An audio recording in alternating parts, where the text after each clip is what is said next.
Gryffindors are seen as the heroes of the series. They are hailed as the best of the best. However, no house is perfect. In this video, I'm going to go over 10 examples of evil acts committed by Gryffindors. If you enjoy this video, please consider liking and sharing. It will greatly help the channel with the algorithm. And if you like what you see, hit that subscribe button, and you can also follow me on all of my other social medias, all of which are linked down below, and all of which house similar content that I make here on this channel.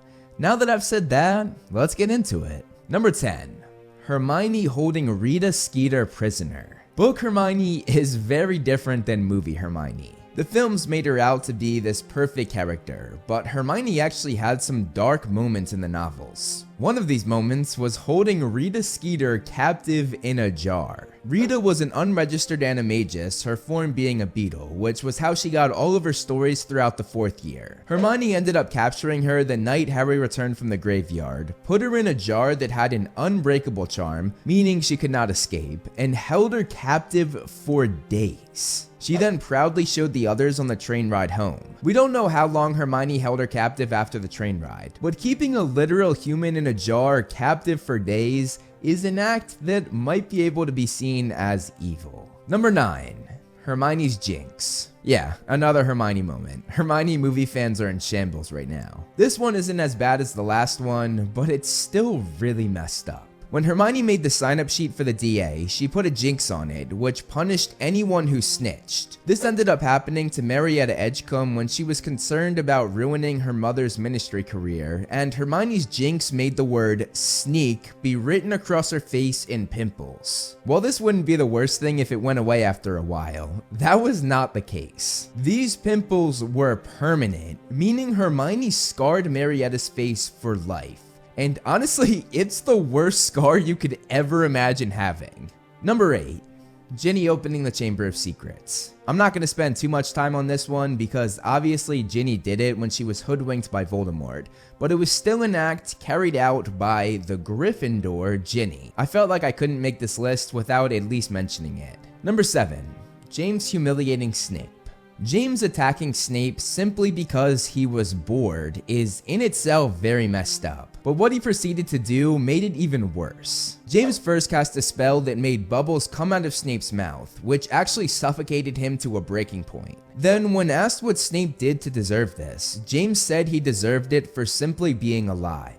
And if that wasn't enough, James then humiliated Snape even further, making him hang upside down to show off his underwear. When he was told to let him go, James did so, but in the process threw Snape higher into the air so he'd slam hard on the ground. James then humiliated him even further by asking a cheering crowd who wanted to see him take off Snape's pants. This incident is called Snape's worst memory, which is mostly due to what happened with Lily. But honestly, even if you take Lily out of the equation, this is still a very damaging memory that could possibly scar someone for life. And the fact that James carried this out simply because he was bored can definitely make it qualify as an evil act. Number 6. What the Weasley twins did to Graham Montague.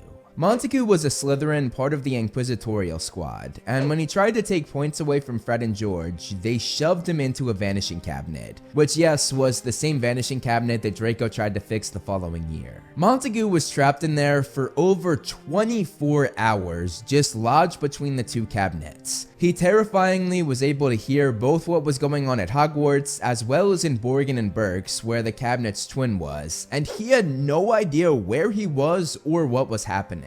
After being trapped with no food, no water, and no sign of help coming, he desperately tried to apparate despite the fact that he had not gotten his apparition license yet. This ended up making him appear inside a toilet in the Hogwarts bathroom, where he was once again stuck and on top of that, humiliated. Montague was rushed to the hospital wing, and even after several days, he still had not recovered. It was so bad that his parents had to come to school. When asked about what they did, the twins laughed, saying casually that it could take weeks before they found Montague. The results of what this did, as well as the twins' reaction to it, could definitely make people see it as an evil act. And think about this, had it been the other way around and it was a Slytherin doing this to a Gryffindor, things would have been very, very different. Number 5.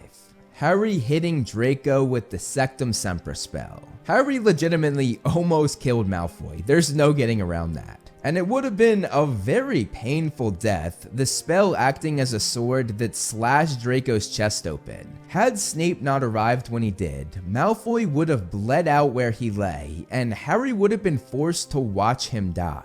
Now, did Harry know what the spell would do? No. And that's the only reason why this isn't higher. But using a curse that was labeled "for enemies" from a sketchy book was a terrible choice, and one that Harry actively chose to make. He clearly wanted to do damage to Draco. Number 4. Sirius sending Snape to his death. During their time at Hogwarts, Snape was very interested in where Lupin was going every month during the full moon.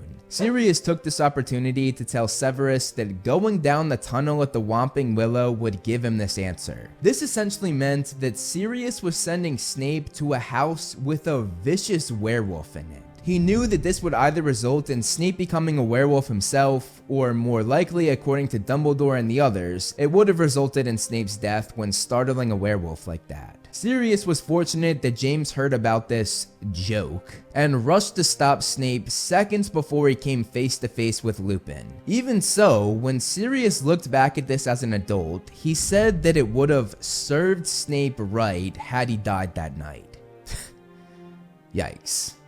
Number 3. Albus Dumbledore plotting to rule over Muggles. When Dumbledore was young, he teamed up with Gellert Grindelwald, and together they planned to first find the Deathly Hallows to make themselves the Masters of Death, and then plotted out a plan to make a world for the greater good. This included revealing themselves to Mugglekind and ruling over them, and as Dumbledore said, any harm done would be repaid 100-fold in benefits for wizards. While Dumbledore eventually backed out, he set Grindelwald up for success to become a tyrant that would kill too many people to count, Grindelwald even using Dumbledore's line "for the greater good" as his slogan. Number 2. Wormtail becoming a Death Eater. Peter Pettigrew becoming a Death Eater was bad enough, but the way he ascended into Voldemort's ranks was even worse. He ensured that 2 of his best friends, Lily and James, as well as their infant son, would be murdered by Lord Voldemort without even batting an eye. This was made even worse by the fact that he was the one they trusted to protect them. After all that they had done for him, he heartlessly, and dare I say evilly, ensured the deaths of a loving family of 3. And finally, number 1, Wormtail killing 12 Muggles. While the last 2 were acts that led to murders through their indirect actions, this act is one that saw a Gryffindor committing mass murder. Peter Pettigrew actively murdered 12 Muggles when he caused an explosion, and he once again did so without even batting an eye, all to ensure that he wasn't tied to the last murders we talked about. Pettigrew cared about nothing but himself, and he was willing to commit multiple murders to ensure his own protection. That is the most evil act that any Gryffindor ever made in my eyes.